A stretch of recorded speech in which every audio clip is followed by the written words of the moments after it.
and Sam, taking you to jungle land. Bengals pride, it fills the air. Every week we're always there.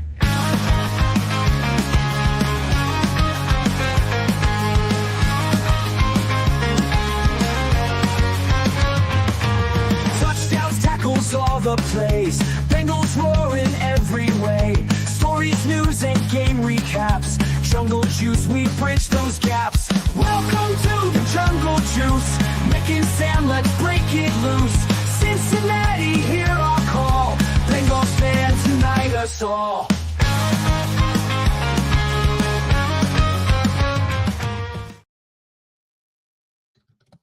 Welcome into this week's edition of the Jungle Juice podcast. I'm Sam Gormley. He's Mick Nelson. Mick, how's it going? It's going good over here. As your house looks like it's still intact for right now.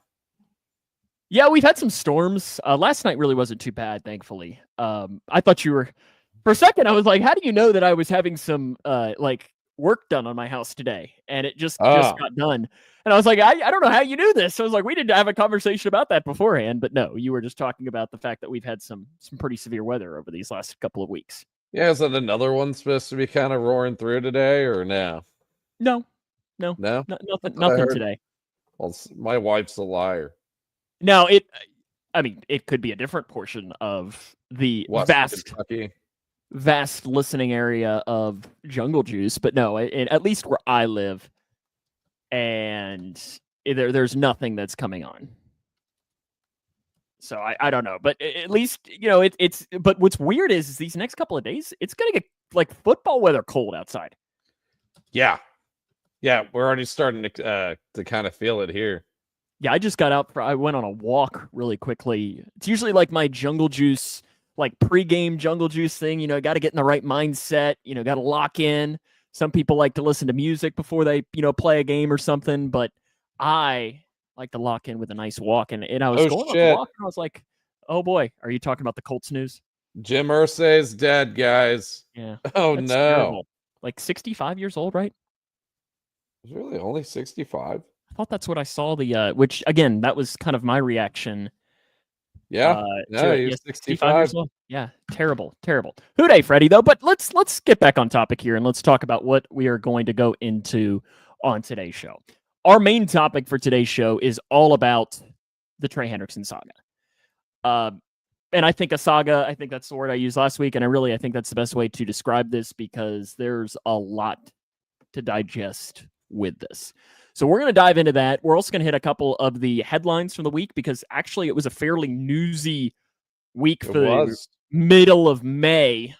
They're helping us out, and that's going to be nice because this is where we get into the time of year. That was the intention behind all the news. They were like, we need stuff for Jungle Juice to talk about on the podcast. And we appreciate that. Yes. Trey Hendrickson, keep holding out. It's more for us to talk about, right? Not really. I'd be fine if they just fix this. But still, we thank you for joining us. Make sure to follow us on social media, Facebook, YouTube, all of it. Podcasting platform, 5-star rating. Remember, do that.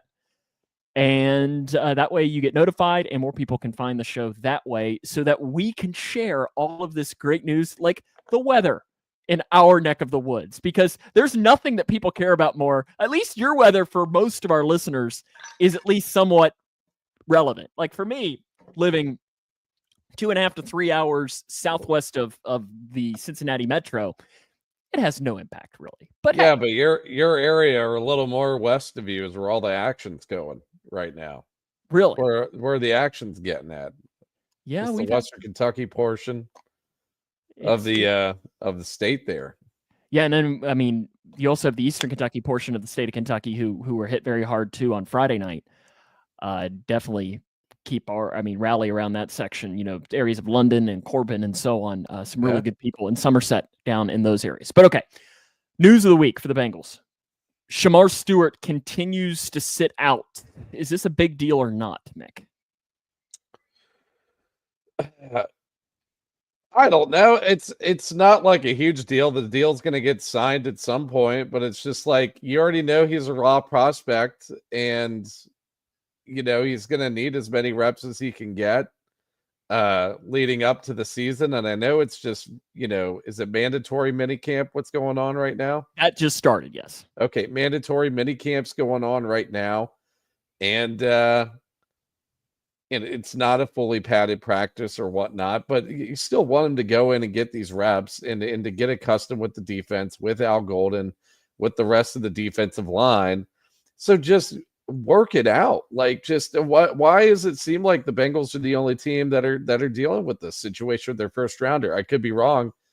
With that being the case, I'm not sure if the other first rounders have been holding out of rookie minicamp or mandatory minicamp or not. But just get it together. I mean, this is ridiculous. Yeah, and I'm not worried by any stretch because it's May the 21st. Like, Amarius Mims, he signed his deal in like July the 20th or something of last year. But did he participate in these? Yeah, and I mean, that's season training activities. Like, I don't know. It's a little messy, and it's just going to keep on getting messier. And it doesn't help that one of his main roles, at least you're hoping in the future, is that he's the new Trey Hendrickson. You're hoping that he turns into an elite pass rusher or something like that. And then, oh, wait, you're missing him too, which we're going to obviously talk about here in a little bit. So you're missing the two pieces into probably what is the weakest portion on the team. Miles Murphy's getting a lot of work in right now, which is a good thing. I think a good thing. That is a positive sign that you could be doing that. Maybe we're going to see more Cedric Johnson. That could be a good thing as well. Cam Sample back? Yes, Cam Sample is back. He's playing. Yes. Okay. Yes. At least I saw him. He was walking through. I don't know how active he's being, at least on the sidelines, but he's at least back to some level of practicing. The other big news of the week, some more came through. The Bengals were awarded international marketing rights in Canada. Of course, Bengals have two Canadians on their team, Chase Brown and Tanner McLaughlin. So you get the Canadian connection. McLaughlin. Yeah, he's a Canadian as well. And this just allows for some media deals. The Bengals were one of the few franchises that hadn't signed a deal with a country, or however you want to look into this. Now, what this does mean is sometimes this could be more likely that you would have an international game in that country. Mm-hmm. So it'd be interesting, I've not seen any rumors about NFL Canada. I think it's a little different, but could the Bengals play in Montreal in 2 years? Maybe. But no, from what I'm hearing on this, I mean, it's just like you said, it's their chance to tap into other international TV markets. So the Canada connection's really a really good connection there. Like you said, we've got a couple Canadians on the team. Also, they are the closest country to us. That's at least to us where we are right now. But yeah, I wonder. Part of me wonders, are they going to try maybe to go into other international markets, not to associate the Bengal tiger with the country or the subcontinent of India? But isn't that where Bengal tigers go? Isn't that where they live? Yeah, I mean, I think some of them, yeah. Isn't that isn't India going to become the biggest, the most populated country in the world by the year 2030? Isn't that what I'm starting to hear? Or is it already the most populated country in the world? I'm going to be honest with you. When we started today's podcast, on my bingo card, I did not have what is the population of India on it. I didn't even know we were going to be talking about this today. So now we're throwing out stuff. We're throwing India is the most populated country. Is it really? It's already surpassed China. Okay. Yes. India has 1.463 and China has 1.416. Okay. Well, it sounds like we need to tap into the Indian market a little bit because I feel like that would be the Cincinnati Bengals would be a favorite over there. Unless if the Bengal Tigers are terrorizing the country over there, maybe they are. I think they're battling extinction, so I think that they're good. They're not good, not good, but yeah. So I'd assume that they're probably well respected there, preserved. Yeah, there you go. Joe Burrow and Zach Taylor both talked. A couple of the highlights from that. Burrow really kind of changed his tune when talking about the front office because, a couple of months ago, he was kind of ticked saying, hey, we need to start paying these guys. And now he says, the front office is committed to winning. Showed that by signing Jamar and T. He says he'd still like to see Trey done, but he's happy that Jamar and T are going to be there with him for the next couple of years. This is for Joe Burrow. Nice golf clap. Lori asks which Bengals were traded. Lori, no Bengals have been traded since Billy Price, right? Yes. Off the top of my head, it's been a while since Bengals made Billy Price. So it's been about 4 years since that happened. Jermaine Pratt could be traded any day. He probably won't be. He'll probably be cut. Trey could be traded at some point, potentially. That's probably the most likely trade scenario is Trey Hendrickson. And we'll have to come back to that here, too, because I'm sure that'll be something we talk about here in a few minutes when we dive into Trey Hendrickson and stuff, because that's one when we talk about ending results, that's one of them. Yeah. For it. Burrow also said primetime Baltimore, again, is not in the ideal. And his exact word was, maybe we could get that in Cincinnati next year, please. He threw a please in there at the end. He did throw a please. And to Burrow, I was like, yes, absolutely, I agree. He then followed it up with saying that he wants to play internationally because one of his main goals in being a quarterback and being an elite quarterback is to spread the game. And he thinks doing that internationally would be the best way to do that. Zach Taylor, not a lot he said, but the thing that at least stood out to me the most was that he says that the Bengals probably are not going to do a joint practice this year with another franchise.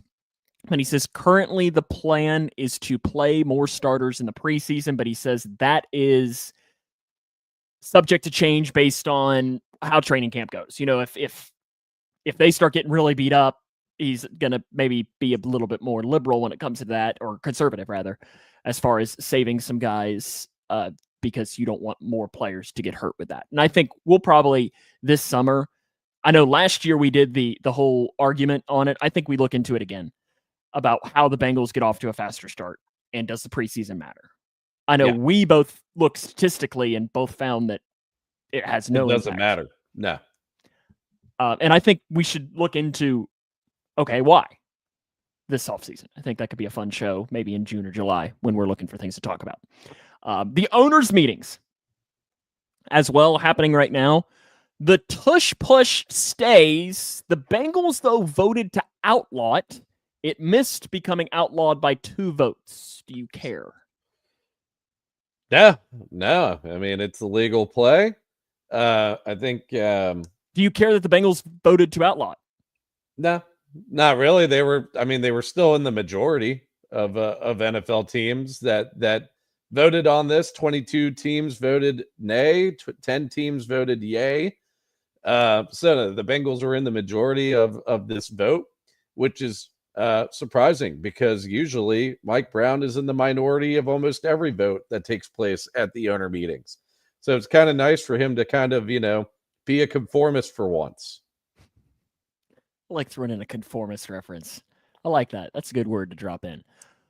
Then the other news that came out that I'm intrigued by is the NFL owners have unanimously approved allowing players to play in the 2028 Olympics. Yay!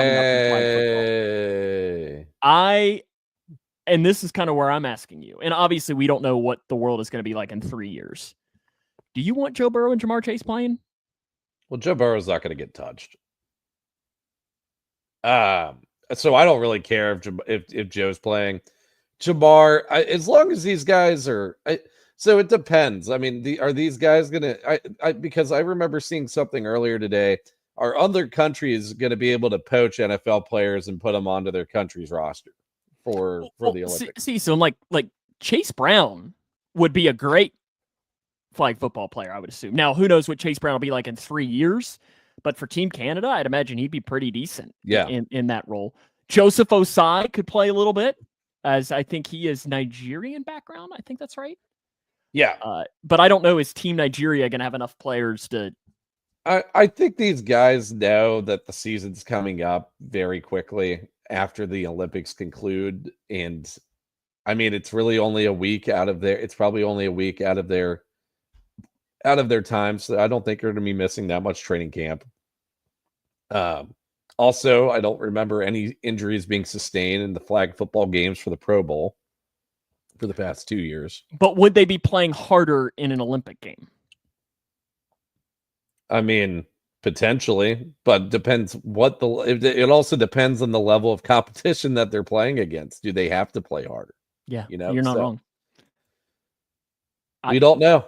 No, I think it'd be cool to watch them play in the Olympics, get more national exposure, and dominate on the world stage. I guess if it were gridiron, playing in pads football, I'd say okay, maybe not, but it's flag. I think it'd be fine.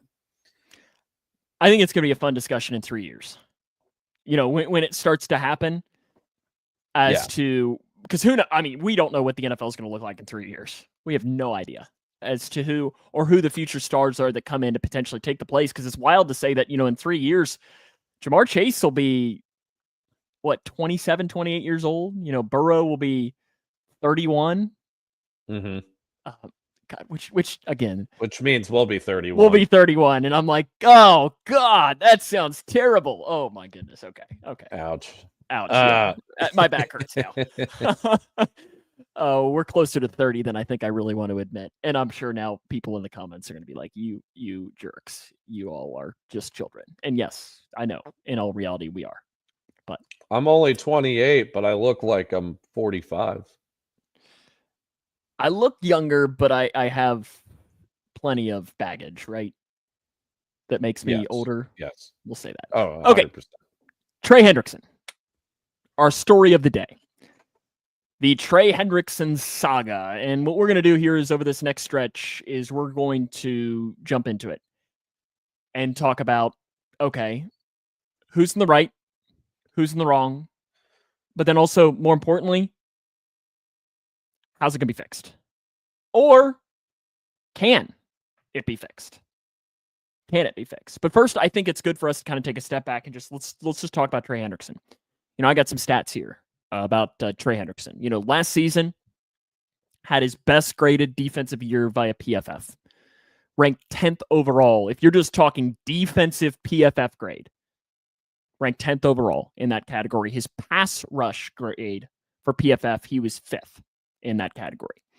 Over the last 4 years as a Bengal, PFF has tallied him with these numbers: 323 total pressures, 67 sacks, 59 quarterback hits, and 197 hurries. That's productive, without question. Last year, he had a sack in 10 of the 17 games that the Bengals played last season. What do you think the Bengals' record was in games he had a sack? You said 10 games. Correct. 9-1. 7-3. 7-3 when he had a sack. The negative side, last season, career high 11 missed tackles, missed tackle percentage of 27.5%. His 11 missed tackles were the 12th most amongst edge rushers in the NFL last season. So you're kind of giving and taking a little bit when you go into that. Couple of more stats here. PRP, which is a stat that PFF runs off, which is pass rush. It's pretty much pressure rate. It's pretty much the pressure rate stat. And so he combines sacks, hits compared to the number of times rushed. And he was 4th amongst eligible players. So I think really if you look at the list of PFF, he's like 11th or something, but a couple of those guys had 20 snaps. So I threw them out. Like you're not actually counting them. He was 4th amongst players. And then with if you're a minimum of 20 snaps or 20% of the snap share. Yeah. Right? I didn't necessarily do that. I more just was like, okay, anybody that had less than a couple of games of stats, I threw them out. And then win percentage. 5th amongst rushers with at least 100 snaps last season. Mm-hmm. So you're looking at Trey Hendrickson. When you see all of these stats, you're seeing him being that he is a top 5 to 7 edge rusher in the NFL. Yeah. Any stats that I'm missing there? Pass rush win rate. Did you already say 20%? Yes, I did. 4th in the NFL. 2nd in defensive player of the year voting last year. He was. One stat that I thought was huge was out of the Bengals had 267 pressures as a defense last year as a whole. Trey Hendrickson counted for 83 of those pressures. That is around 31% of the pressures that the Bengals had. And that is by far not by far, because Myles Garrett's not too far behind, but it was the most pressure share of any team in the NFL last year. Now, let's talk about the other downside to Trey Hendrickson. And it's something that I think some people don't like to talk about, especially pro Trey Hendrickson people, is what is Trey Hendrickson's biggest weakness? Run defense. Run defense. And it's not, I mean, it's a big weakness for Trey Hendrickson. He is a great pass rusher. In fact, we can say he's an elite pass rusher, but he is average run defender, below average run defender. Did show signs of improvement in terms of the grading last year, to an extent. So at least we saw an improvement. It wasn't great. It was a 65.9 run defensive grade. I mean, it's probably middle of the league. So we did see some improvement in him last year, but if you're looking at years before, 51 run defensive grade in 2023, 2022, a 58.8, and in 2021, a 40.9 run defensive grade. Oof. That's brutal. I mean, that's really bad. That's really bad stuff for Trey Hendrickson. Now, when we talk about what he said, there's been a lot said in these last couple of months from both parties. You know, Trey Hendrickson says, you know, when he talked to the media last week, he said things have now gotten personal. And what he specifically mentioned, and I'm curious on your opinion on this, because we did not mention this on last week's show. We briefly talked about the Hendrickson situation, is he was mentioning the text he got from Zach Taylor telling him that he'd be fined if he would not come to these mini camps. Do you have a problem with that message from Zach Taylor? Trey Hendrickson seemed like he did. Yeah, I mean, I think Trey may have a valid argument as to that specific situation, because why are you texting him that a month before mandatory practices are coming into play here? It sounds like it did sound like that Zach Taylor was really being a mouthpiece for the Bengals front office for that situation. And I think we've talked about this before, or maybe I've heard in other groups, like coaches try to stay away from these contract situations as much as possible. And from what I've heard or what I've seen here, is that Zach has found himself in the middle of this. And that's probably not a situation that Zach necessarily wants to be in. Maybe he was just trying to be a good guy and just say, hey, just make sure you're aware of this, because I doubt, I mean, Trey hasn't really missed any time for contract related issues. Even with last year where he said, oh, I'm holding out. He showed up for every mandatory practice there was, I believe. So I don't know. I don't think that it was a great look, especially to the national landscape in terms of that text message coming out. Obviously that rubbed Trey the wrong way, especially when he feels like there's been a lack of communication from the front office on this situation. And then you have the coach getting involved in this saying, oh, hey, you're going to get fined if you don't show up. See, I have no problem with that text message at all. Like none. To me, it is something that like, and I'm trying to even think how I want to word it, as far as like Tommy says here that Zach Taylor shouldn't be the one texting it anyway. Keep the business side in the front office. Tobin shouldn't have sent that text. And I understand where he's coming from, and that's kind of, I think, your point in this as well. But I also think that part of the job of the head coach is to be the bridge between the players and the front office. That's part of the job of the head coach. And you sometimes have to be the bad guy. I don't know if that really should be the job of the head coach. That should be the job of the GM. That's the job of the GM of the team, is to be a bridge between the front office and the team. But I think the GM is the front office. To an extent, but also the owners are the ones that are paying the money. Mm-hmm. So, I think in the Bengals realm, though, the GM is really in the middle of that. But still, so I don't know. I just think that Zach Taylor, you know, for one, like the fining thing, I think some people are having an issue with the Bengals threatening that. I think it's a play, and like, this is a business. Whether you like it or not, that is a card that the Bengals have, and they feel like they need to use it. Now, whether it's the right thing to do, I don't know, but I think it's at least a card that they have. And I think probably part of that is it is a threat, because I think it's like $50,000 a day is to what they can do, which is doing it. And I mean, like Freddie says here, it might have been this, that Zach Taylor, Freddie says, I like that Zach was looking out for Trey.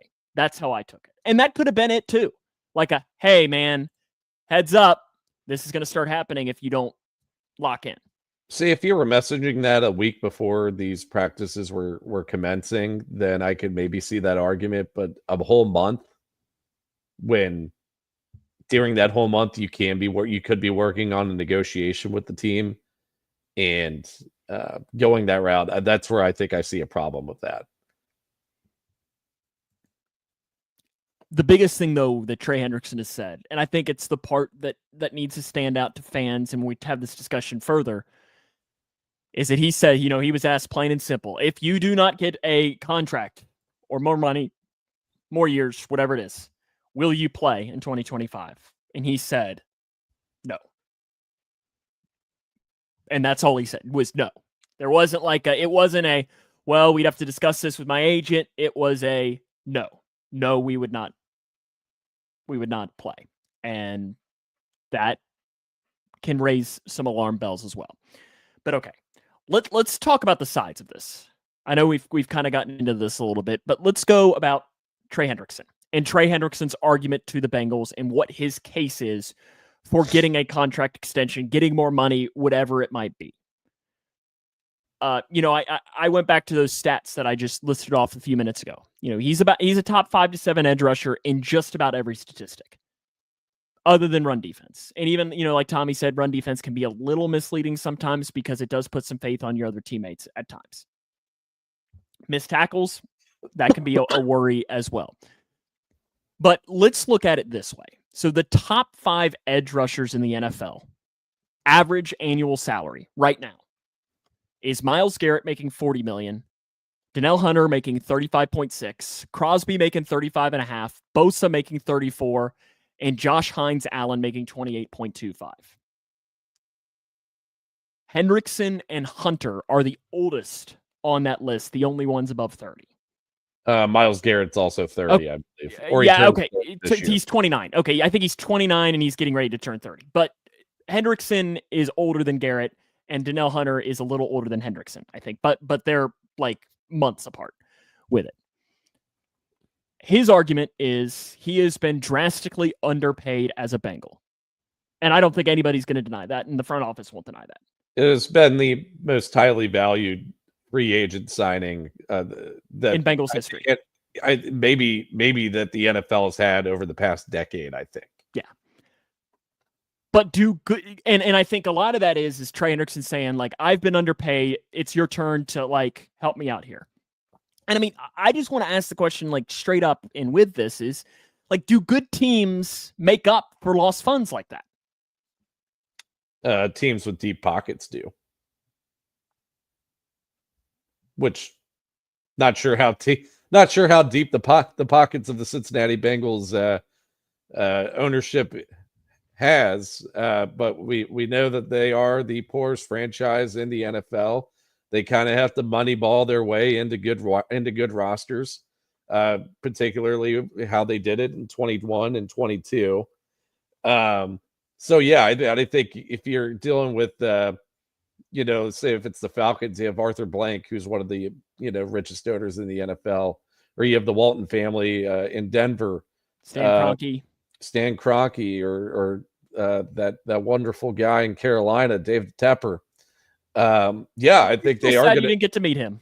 I think they're going to shove out the money because they have the funds to do it. They have the pockets deep enough to do it. So the Bengals, I mean, they have to, they're probably more inclined to stick with the contracts that they've already negotiated, and they count that as a win for them. But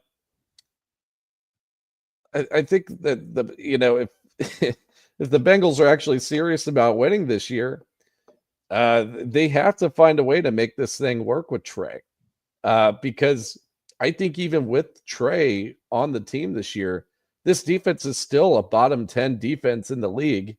Without Trey, it is probably the worst defense in the league, and I don't even think it's particularly close. I mean, because you can only put so much faith in Cam Taylor-Britt playing like you think you like. It's a lot of these like, well, we've seen those flashes. Miles Murphy, he's finally gonna do something. McKinley Jackson, maybe he's gonna take a year 2 jump. Chris Jenkins, but it's a lot of those ifs. But on the defense, the one consistent that what you're going to get is Trey Hendrickson. Yeah, and also the highest correlated aspect of a defense that correlates to win percentage in the NFL is pass rush. That is the most important part of your defense. Yeah, you can have a bunch of decent coverage guys, but if you don't have the pass rush in order to get to the quarterback and put some pressure on him, that's going to expose your coverage unit. And, and I have the pass rush win rates of the other edge rushers on the team. And they don't even come close to what Trey produced last year. I mean, Trey produced a 20% pass rush win rate. That ranked 4th in the NFL in 2024. Joseph Osai, 9.3%, 33rd percentile. Shamar Stewart posted a 13 pass rush win rate in college. How much is that going to go down in the NFL in his rookie season? It's going to go down a little bit because of the level of competition he's playing. It's probably going to be more around 8 or 9%. You got Cam Sample, who posted a 9% pass rush win rate in 2023. Did not play in 2024 with the season-ending injury. That was also 33rd percentile. Miles Murphy, 10.2%, 44th percentile, and Cedric Johnson, 9.4%, 33rd percentile. So you don't even have another edge rusher on the team that's even top half in the league in the pass rush department. So if you had other guys on this roster that you could plug in and play and have somewhat of a similar production to Trey Hendrickson, maybe not 20% pass rush win rate good, but at least 15%, maybe you feel a little bit better about this. And I think that's honestly why Joe came out and said, hey, I want Trey to get paid. Because if Trey doesn't get paid and Trey doesn't play, this team probably doesn't make the playoffs this year. Freddie asks, do you think the original plan was to pay Trey and then somehow he got done and they were just going to let him walk kind of thing? Freddie, I think that the situation was to get Trey paid. And it's not the T thing that curtailed everything. It was the Myles Garrett $40 million a year situation with the Cleveland Browns. That contract extension really threw a wrench into the Bengals' plans. Because Jamar Chase was going to get paid no matter what. He was going to get paid no matter what. And I think T. Higgins, after the Dallas game, when Joe Burrow said, I want to keep T. Higgins, then T. Higgins was going to stay. Because Joe Burrow gets what Joe Burrow wants. And also T. Higgins signed a very team-friendly contract. He did. For his extension. He did. There's no question about that. Let's talk about the Bengals side here and what they're coming from, because they have a lot to say in this as well. Biggest thing with Trey Hendrickson, we've talked about this a lot, is he's 30 years old and he'll be 31 this season. Father time comes for us all. Has he shown a sign of slowing down? No, not at all. Turned in arguably his best season of his career last year when he was 29/30. But it comes for us all. For edge rushers who have signed at age 30 currently. So Myles Garrett, I guess, was 29 because he's not listed on my list here when he actually signed the deal. So when these players were 30, here is their average annual value. So right now, currently in the league. So they have Cam Hayward listed there. I know he's not really an edge, but $14.5 million. Khalil Mack, $18 million. Kyle Van Noy, $4.5. Leonard Floyd, 10. Lawrence, 10.8. Reddick, 14. Hunter, 35.6. Armstead, 14.5. So Donnell Hunter is the outlier. Yes. In this realm. And you would probably make the strongest argument that he's the best player on that list of 30-year-old edge rushers. Probably Cam Hayward, but yes. But yeah, okay. Cam Hayward, but also Cam Hayward's 95 years old now. But he also posted the best season of his career last year. Which is wild that he's 175 years old and still doing what he is. But so you're seeing this, and you're seeing all of these numbers for 30-year-old edge rushers are about what Trey Hendrickson is making right now. Now, again, like we've said, Trey Hendrickson is, I mean, you could make a strong argument is the best player, that if we throw him in there, he's the best player on this list. Yeah. You could make that argument. I mean, him and Cam Hayward, yes. And you would maybe give Trey Hendrickson the nod because he's 5 or 6 years younger, because I think Hayward's like 36, 37, somewhere in that realm. And also, that's the Bengals' thought process with this. Is that's why they don't want to sign him to a long-term extension. Yeah, and also the Cam Hayward situation, that the rest of that defense is so solid. They have such a good pass rushing unit that he probably is in a lot more one-on-one situations where he's able to produce, right? Mm-hmm. So that's another thing. And then also that defensive line's deep enough where he doesn't have to play as many snaps as he maybe would have had to play, say on our defense. So, but that's where Trey is probably the best guy on that list. He's been underpaid his entire career. And I get where his frustrations are coming from. He's been underpaid. He's produced, and like you said, Father Time comes for us all. This is probably his last chance to get the money he feels like he deserves. And I'm never gonna get mad at a guy for trying to make the amount of money they think they're worth. I mean, I hate do that when people criticize it. Yeah, I mean, anybody that criticizes that, I mean, what if it were you in your situation with your job and you had your employer try to lowball you when you've outperformed your metrics or whatnot? So, I mean, it's a tough situation. I feel like this wouldn't be an issue for probably 90% of the other NFL teams. I think they would have found a way to make this work. Because the question is now, and even we can kind of dive into the next aspect of this is, Trey Hendrickson, I think what he wants is he'd love a 3-year extension. 3-year deal. Yeah. 3-year deal for like $90 million. Let's just say that, because that's 30 a year. Yeah. We'll just for the sake of conversation, we'll just say that. And listen, can the Bengals afford that? Yes. They probably can. It would get a little hairier late in the deal. And how the Bengals would probably want to do it is they'd want an out probably after year 2. Yeah. Because that's just how the Bengals do it. And honestly, that's how they should do it in a deal like that. Yeah. Because, like I said, Father Time comes for us all. Now that is $60 million worth of guarantees you need to have in liquid cash. And that's maybe, if it's guarantee or anything, but is that smart though for the Bengals to do that? No, and I think it's a great topic of discussion here. Are you going to mortgage your future on a guy who's 30? You say he's 31 years old, right? He'll be 31 in December. Okay, a 30 and a half year old edge rusher, whose production could start falling off at any time now. And I get it's not. You may not want to hedge your future on that type of situation.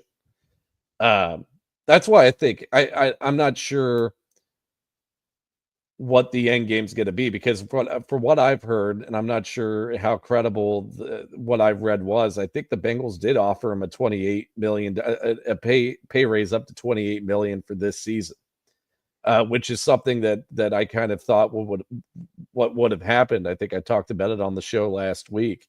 That would make him the 5th highest paid edge rusher in the NFL, because Joshua Hines-Allen is like 28.2. So he'd be in that same realm. So, I mean, it's such a messy and sticky situation for both guys here, for both parties. And it puts the team in a pretty tough situation too, because it's more drama that they're dealing with coming in coming into training camp here, coming into OTAs, coming into training camp. It's to me, it's not great. I genuinely think both are probably right and both are probably wrong in some aspects of this. But I think the biggest thing with this, and I think both sides are at fault of this, is they're overvaluing themselves. And what I mean by that is Trey Hendrickson is probably overvaluing what he's worth as a almost 31-year-old edge rusher in the NFL. Like the whole I've been underpaid. Yeah, absolutely. That sucks. That might be on your agent. Like, sorry. Yeah, should have never signed that contract extension 2 years ago. Which let's come back to that, because I think that's an important discussion for us to have as well. And then I think the Bengals have also overvalued what Trey Hendrickson is, in the realm of, honestly, what was the right thing the Bengals should have done is they should have traded him a month ago. And they should have gotten a day 2 and potentially a day 3 pick and done something like that. They probably should have tried to work something out. Yeah. That probably would have been the right way to do it, but they were overvaluing what they have. Yeah. With Trey Hendrickson. Just like Trey Hendrickson is overvaluing himself. It's still not too late for them to get a decent trade out of. But can they afford to take a trade on Trey Hendrickson right now, though? Because you're not going to be getting something back that is probably going to. Because I know, like, one of the deals that, because I liked Paul Dehner Jr. He did a piece in The Athletic where he asked for deals to be sent, and one of the ones that was sent was from the Packers, and I think it was Lucas Van Ness and a pick. We'll just say a pick for Trey Hendrickson, because I think that's going to be a deal that you'd want if you're going to trade Trey Hendrickson now, is that you're hoping to get another edge rusher in there. Yeah. And I don't know that you're going to be able to find that right now. Yeah, I mean, it would be the exact opposite of the Trey extension situation, where you're kind of mortgaging your future for a season or two of Trey Hendrickson. Where if you decide to trade him away, you're mortgaging your 2025 season on future seasons, and it's probably the better way to look at it, honestly, is to be a little more forward-looking than what you currently are. But that's not going to fly with some players in the building, I don't think. I don't think that's going to fly with Joe. We've already missed out on the playoffs 2 seasons in a row. He's itching to get back there and to bring this to get this team on a run in January and maybe hopefully February. So yeah, it's say if you've been going to the playoffs the past couple of seasons, and maybe it's time to trade away Trey and to maybe reset the roster a little bit, get a little bit younger, get those picks, get a third-year player like Lucas Van Ness. Maybe that'd make more sense. But you have this team that's probably itching to get back to the postseason. That's where the Bengals are in a sticky situation in that regard. Freddie asks, if it was T or Chase not done, do you think Burrow would have been more outspoken than he was, or was he on par with how he's been with T and Chase? He was more with T and Chase, because for one, those are his boys. Like, and I don't think he likes Trey, obviously, but Burrow knows that, like, if you were giving him the choice of Jamar and T or Trey Hendrickson, he's going to take Jamar and T. Yeah. Because he's a quarterback, and that makes his job easier. Yeah, he can directly affect he can maybe not directly, he can indirectly affect how they perform on the field. By whereas he has no impact on Trey Hendrickson, really. He can't play. Yeah, he doesn't play defense. So yeah, if you're a quarterback and those have been your guys, they've been, top 10, top 15 receivers. Throughout the entire time you're playing there, yeah, you want to bring those guys back because your production has been at the top of the league when those guys are on the field. You mentioned the biggest loser in all of this, and the biggest failure in all of this, is Trey Hendrickson's agent. And I know Tommy has brought up the point that supposedly the Bengals said that they were going to sign him to a longer term extension for that. I don't know that I necessarily believe that. And even if it was true, Like, why are you trusting any NFL franchise? I would never. Like, I would never. Exactly. I would. And never that's not a Bengals. That is a NFL thing. Like, it's the business. Oh no. Well, I'd say I'd never trust an NFL franchise in that regard, especially the Cincinnati Bengals, because they have to. He never should have signed that extension. He shouldn't have. I agree. It was a mistake, and I'm sure he knows it's a mistake. And his agent, I'm honestly stunned that Trey Hendrickson didn't fire his agent after that. Yeah. Never hinge anything on a promise that's not in writing. Yes. And especially something that's just a 1-year promise. Yeah. Especially when you know you're getting to be 30 or 31. You just go into all of this. His agent is the biggest loser in all of this. Yeah, and we don't know if the agent was the one that was driving him to sign that contract. I mean, as far as we could be concerned, Trey has loved being a part of the Cincinnati area. He's loved being a part of the team. He's talked about this as being his home. This is obviously where his kids have been raised for the past few years. So maybe Trey was willing to take a discount, I guess, for that 1-year contract extension because of situations like that. Maybe the agent was also taking that into consideration when he was doing his fiduciary duties, I guess. But yeah, I mean, that contract extension makes everything a lot worse, and it makes it a lot harder for both sides to kind of get to an agreement here or to just move on. Now I ask you this. Where do we go from here? I mean, and you know what? You want to know what I wrote down here? I wrote down 5 words. I legitimately have no idea. I don't know. Like, what do you do? I mean, I don't know. I'm hoping that Trey ends up coming to the table with this extra money for the 1-year extension here. I mean, maybe 28 is not the number you want. If the Bengals are willing to maybe squeeze in another $2-3 million, get them up to that $30-31 million range. Is money or years more important to Trey? I mean, it's probably years, because it is probably years that matters more, because he's, like you said, he's been underpaid for the past 4 years. He probably wants to make that up in some regard. I mean, would he sign let's just say 3 for 75, which is $25 million, or a 1 year for 32? I mean, he would rather sign the 3 for 75, but Trey also has to realize that, is he going to walk away from $32 million for the 2025 season? And that's top 5 edge rusher money. Tommy says you offer 2 years, $63 million, $50 million guaranteed, and if Trey declines, call other teams. T. Brookie says, my guess is 2 years, $62 million, so very similar to Tommy here, with 40 guaranteed. So very, very similar deals put forth there.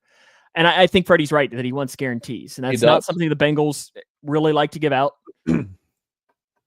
and they just signed T for only $30 million guaranteed. I mean, Burrow, Orlando Brown Jr., and I think Jamar are really like the only players they've ever given guarantees to. So they've changed in the last couple of years to do that.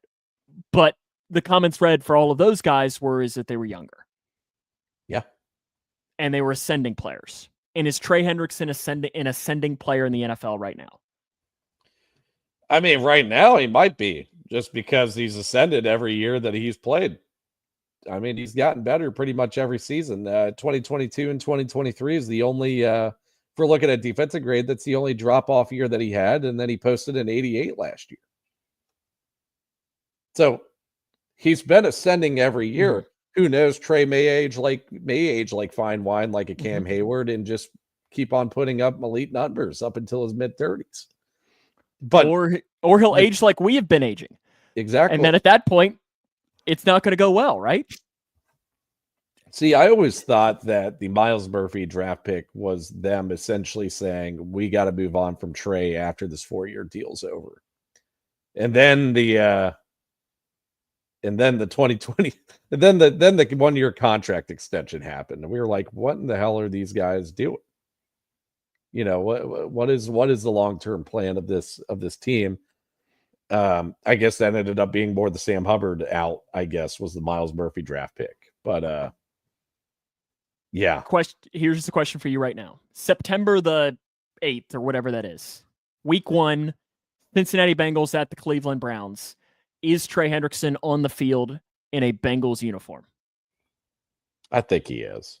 I still think it's going to get worked out eventually. Percentage chance. 60%. Okay. Now, what is the percentage of the other, like, of that 40 is what percentage, like, how does that divvy up? Because I think there of that 40% he's holding out. He's pulling a Chris Jones, right? I'd say that's 15%. We'll say 25% a team trades for him. Trey has no other place to go, T-Brookie says. I don't go to the suite. He could go to the suite. Or he could be pull a Jesse Bates. He could. Or pull a Chris Jones. It's probably the best. The best. Well, Jesse Bates sat in the suite in the preseason game. He did.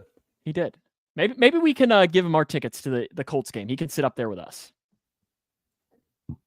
I'd be okay with that. Tommy says Trey won't play week 1 if he doesn't get a new deal, but I think he sits out only 1 week. So you're saying home opener is Tommy's prediction will be the first game that Trey plays. I still think he's going to be a Bengal in 2025. Yeah. Because there's just too much money to just walk away from.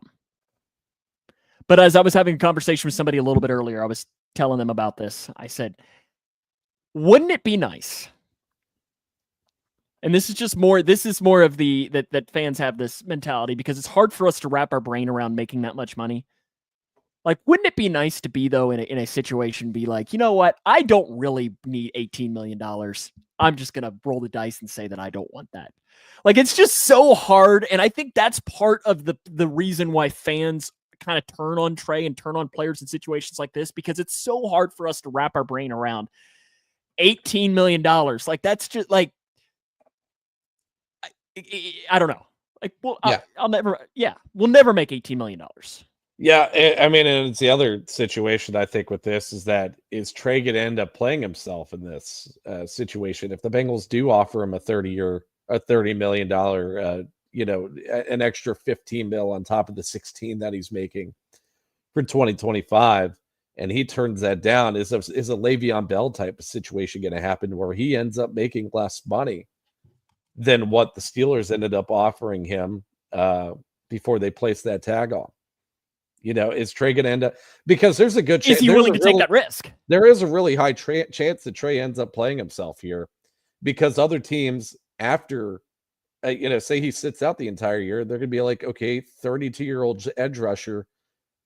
We are that 2 years removed. Yeah, he hasn't played in the year. We're 2 years removed from him playing NFL football. He played at a really high level 2 years ago. But am I going to be willing to give him that $35 million a year that Hell no. Edge rushers are probably going to be making towards that time? Hell no.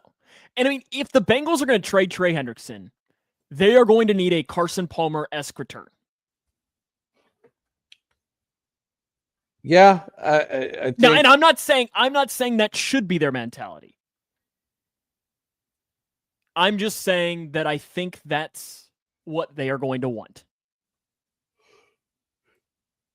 because they are going to want, and they've already pretty much said that that's what they want as well. I mean, we've and I don't think they're stubborn. They're not going to change their mind. No, stubborn to a fault, you could even say. So, but I don't know. I don't know. I feel like if he sits out, I mean, who knows how that message rubs across to the rest of the team. How the front office. I mean, the front office dealings the past 2 years has probably rubbed pretty much everybody in that locker room the wrong way to an extent. I mean, to a point where Joe Burrow is out there publicly advocating for his players to get paid, for his teammates to get paid, and there's other guys that may be looking at potential contract extensions, this time next year. Probably, definitely not to the extent of a Trey Hendrickson situation. I was going to say, That's the one thing is okay. Not a lot of people are going to get it. Probably not a lot. Cam Taylor-Britt. Yeah, maybe Cam Taylor-Britt. Dax Hill. Like I'm trying to. I know Dax Hill. You got the 5th-year option, but you'd at least start to have that conversation. But like there aren't that many. Orlando Brown Jr. Like, would you maybe look into adding if he has another really good year this year? His contract starting to come up. I don't know. I think we've pretty much gone over this though, and I think we both agree though that we don't. I don't think there was a result of this that would surprise me. No. I don't think there's a result that would surprise me. And that kind of scares me, but it's not like we can do anything about it. Yeah.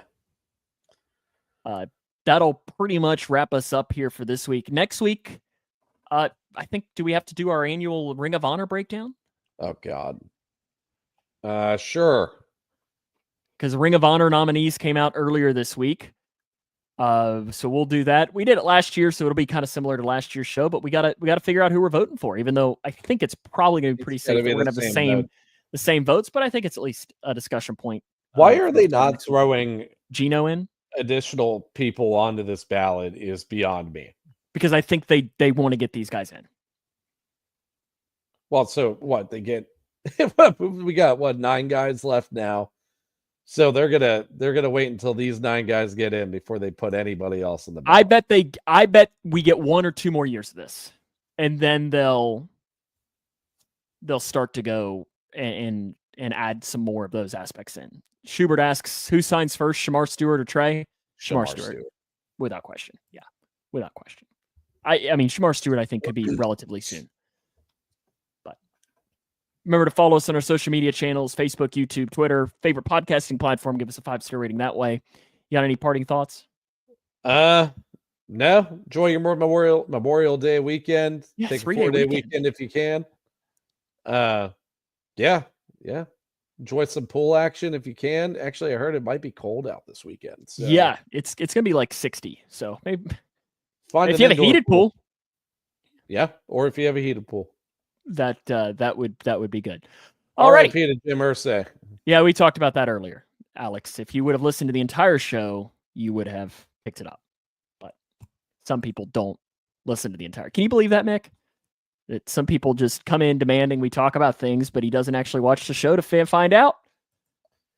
Jerks, right? I mean, well, we have talked about it. If I didn't come across my feed when, See, I was going to bring it up to you when we were talking before we started the show to see if you'd seen it, because it was literally when I was walking in my house. It was the first thing I saw when I looked down. I was like, "Oh, dang, that's terrible.